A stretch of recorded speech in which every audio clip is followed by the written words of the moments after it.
Hello and welcome. My name is Dolavasani. Expulsion at 50 is a podcast series created to commemorate the 50-year anniversary of the expulsion of Asians from Uganda. In July 2021, I spoke to Jaswant from her home in Somerset, England. Her relationship with Uganda is bittersweet, with memories of pain, anguish, hurt, disbelief, freedom, joy, and love. I hope you enjoy listening to her story.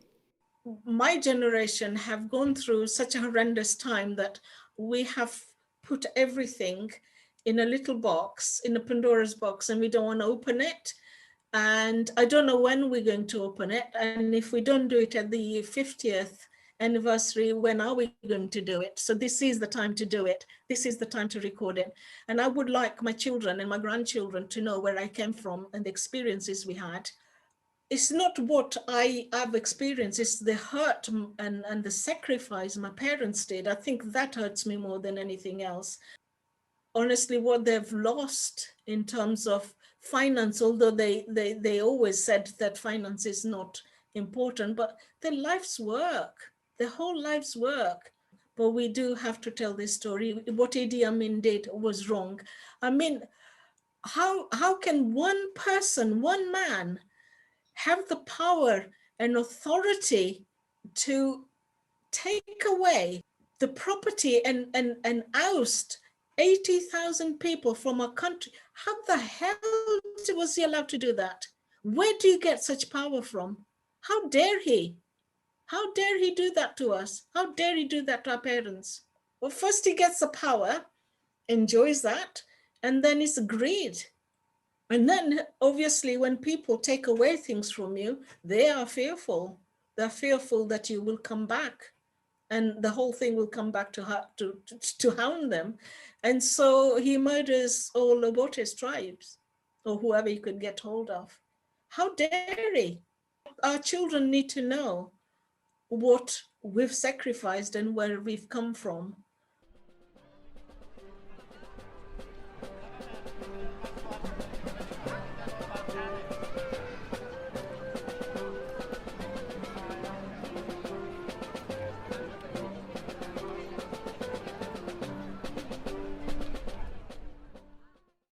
You were 16, it was August, you just started your O-level exams, and then you hear this.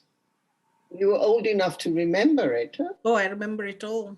On the 4th of August, we were in school, and it was announced that there was going to be a big announcement, and we were all told to go home. It was quite a weird, frightening situation, but we were sent home and we had to go home in a hurry. And the teachers were sort of asking us to leave as soon as possible, lock down the school. We went back home, and then there was this announcement. I can remember, speaking in broken English and announced that we had to leave in 90 days. So how did your parents and others react to this news? A lot of people were in a daze and disbelief. For my parents, I think it was a shock. They didn't quite, when I think that I always thought my parents didn't quite believe it, but I think it was more a shock. We were born and brought up in Uganda. My parents had completely invested in the country. They never sent any money anywhere else because that is where our lives were. And then to be told to leave in 90 days was just complete disbelief. Many people have spoken about life becoming more insecure with increased presence of the army. How was it for you? In Ginger, we had the army barracks behind our school. There's always a lot of army people around. Well, before the 90 days, when we used to go to school, the army people would sit there with guns in one hand. They'd be just sat on the pavements, guns in one hand, Uganda Waragi on the other hand. And Amin had announced that girls had to wear their skirts, had to be 1 inch below your knees. If it was above your knees, then you got arrested and taken to the police station. The army people would stand there and then they'll go, oh, you come here, your skirt is too short.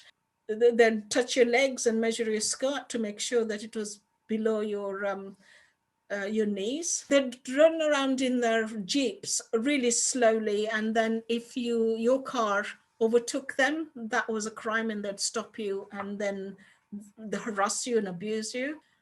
Or the announcement gave them total freedom to do exactly what they wanted. The police didn't really have the authority over the army, so they just did whatever they wanted to do. So your mother had a farm and your father had his workshop. So what happened to that? My parents just abandoned all of that and came to Ginger when we realized we had to go. There was a rule that it was illegal to sell anything bigger than a sewing machine, and he showed you the sewing machine on the TV. And then the fares went up by 100%. So we then had to they were running around trying to find fares for our family, our extended family. So people, if you had enough money and leftover, you left it at the temples or wherever, and people went and asked for money. I remember the last week or two, parents deciding what to take and what not to take. We had to go and get suitcases. We knew that we were only allowed 20 kilograms out of the country. So what do you take? What did you need in England? We had absolutely no idea how cold or hot or whatever it's going to be.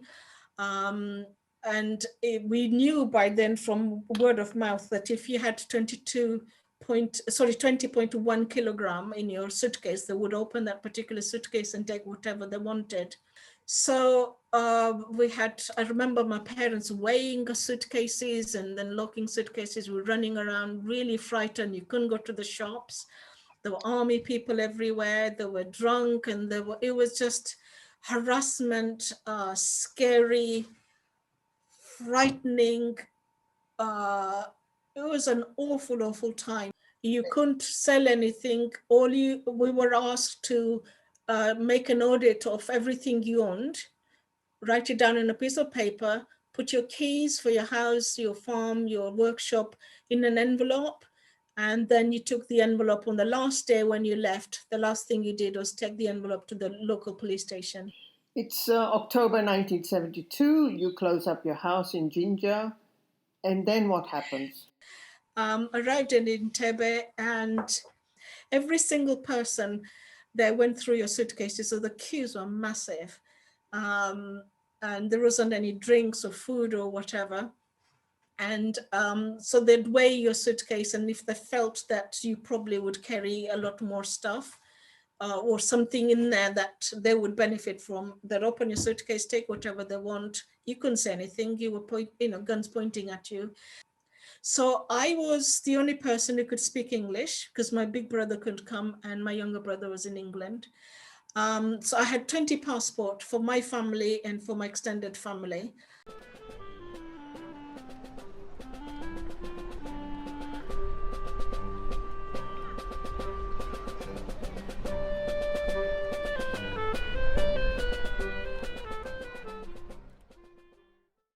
So how was it when you arrived at Stansted Airport? We got off the plane, and the first time in my life I felt this air. You could actually physically feel it, cold air going right through my clothes, right through my muscles and my bones, and descend to the side of my body. That was how cold it was. I'll never forget that feeling. Then we went into the lounge and we were all given coats. And I remember my coat was a green one. And now I know it was an old lady's coat. It was one of the synthetic old ladies' coats that you'd only wear if you're about 90. My brother and the family that he was staying with had come with a van to come and pick us up, and they gave us the fright of our lives, telling us how horrendous it would be in the army camp. And because it was called army camp, and you'd just come from a most murderous, horrendous place where the president was threatening to put you in a camp and then murder you. Last thing you want to hear about was the army camp. So we decided to go with them and ended up in Birmingham, all 20 of us, in a 3-bedroom house. From then onwards, all it was moving from one horrible so-called rented accommodation, cold and miserable, to another. And we moved about so much. It was so awful. It was so miserable. Do you remember, Jess, how old were your parents? My dad was born in 1911. Mom was born in 1924. So he was 61. Yeah, which made it really difficult to settle here.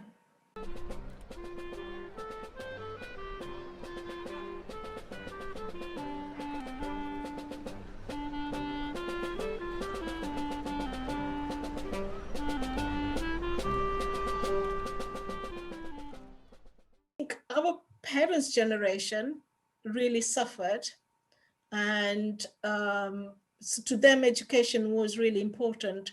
For my generation, although I had seen the horrific, terrible times in Uganda, I also managed to do my O levels, did my A levels, did my Bachelor of Science, then went to university.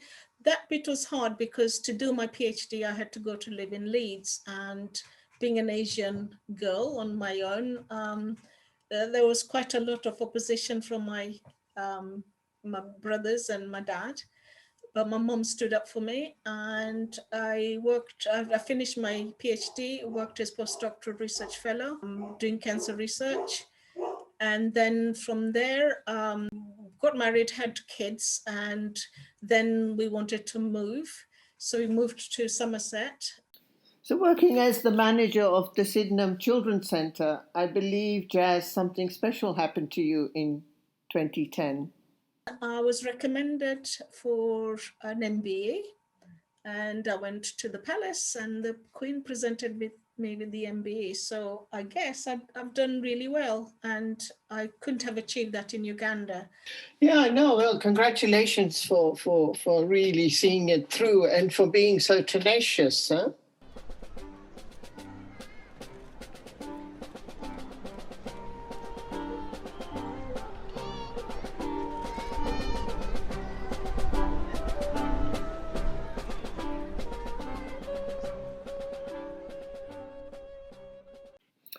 I understand you've been back to Uganda. So, how was it for you? Uganda is not the way you left it. Forget about all your romantic dreams and what Uganda looked like. Uganda is what it is now. Take it or leave it. And for me, going back to Uganda for the second time was just magical. I love the sun, the heat, the people, the surrounding. And what was really magical was, remember I said in Jinja, used to walk down the road. So what I did in Iganga and then in Jinja is I gave myself a week each time.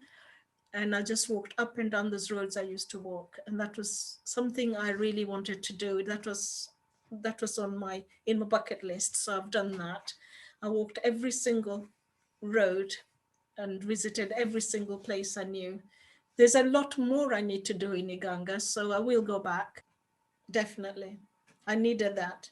I wonder, like, for you going back, is that part of your journey to get some kind of closure? Yeah. It's not at all frightening. I can walk at night on my own. I speak fluent Swahili.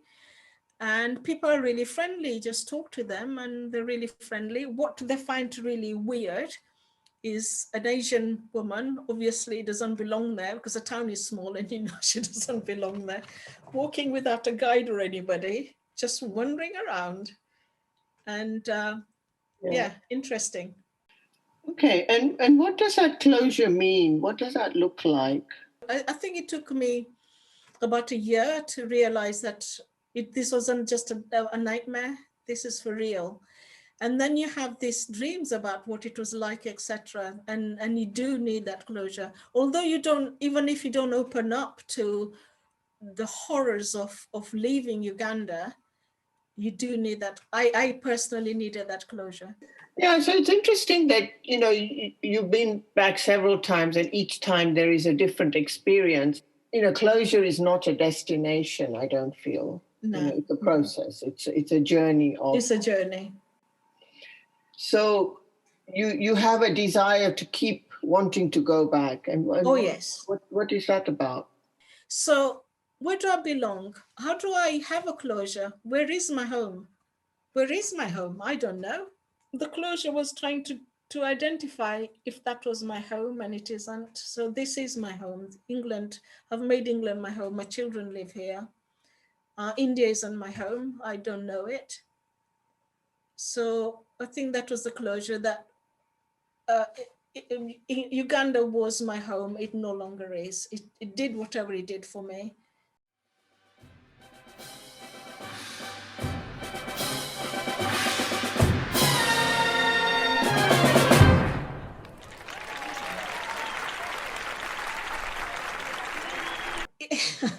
Africa is in your blood.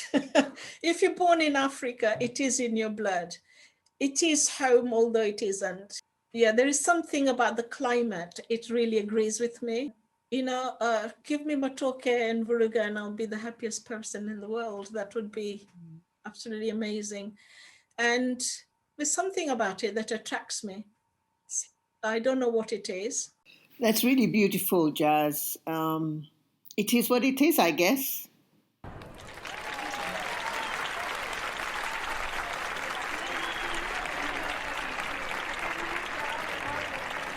Thank you for listening. Please share the podcast with your friends and family. Till next time, Kwaherini.